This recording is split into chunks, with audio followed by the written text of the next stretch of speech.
Hey all, I bet you thought I'd forgotten about YouTube land after my sulk I've got on with it. But there hasn't been an update for quite a while because there's been so little to update. I got ill, nothing too bad.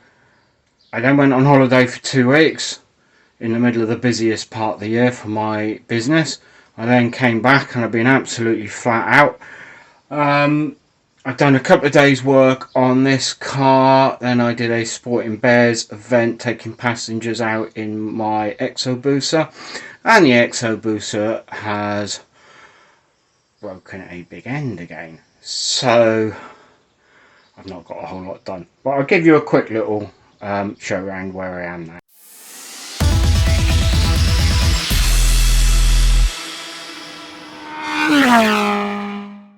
Probably not going to look a whole lot different. In fact, it might look worse because I expect last time there was probably shock absorbers in here. Now, I stupidly thought there was going to be plenty of space for a steering column. How wrong I was.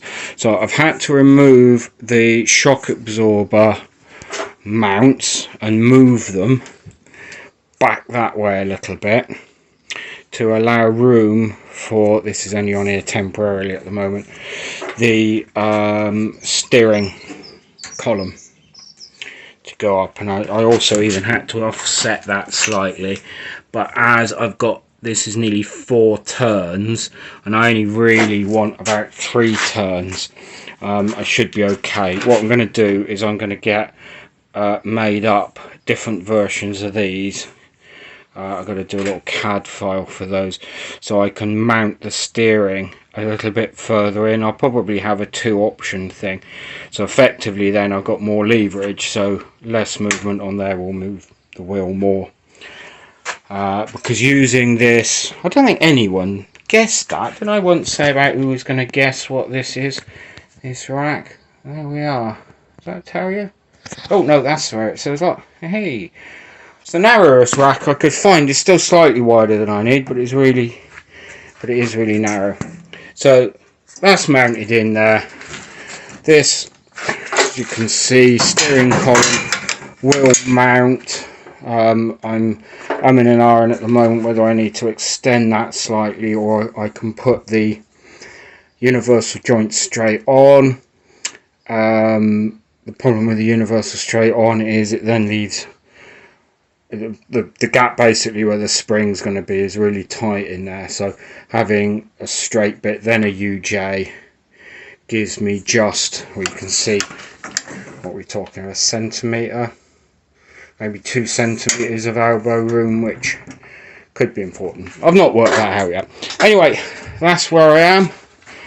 Apart from on the rear end, apart from giving the uprights a clean and a coat of that, what was it called? Oh, I can't remember the name of that paint that basically is absolutely solid.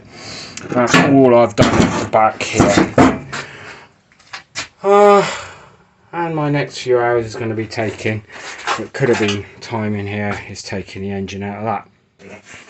So that's it, I'm afraid. Really it's just a very quick update, just so those of you who are following the project kind of know I haven't completely forgotten. I do appreciate those of you who are kind of following, and you know, I've had some really nice messages and all that, so that's really nice. If you give this one a thumbs up helps as well. Not that I'm kind of bothering with the YouTube thing here now anyway, so anyway, there we go. So hopefully in a few weeks there'll be an update which will actually be front end kind of complete and having got a big chunk of the rear done, but fingers crossed other stuff doesn't get in the way and I can actually be out here and doing some work.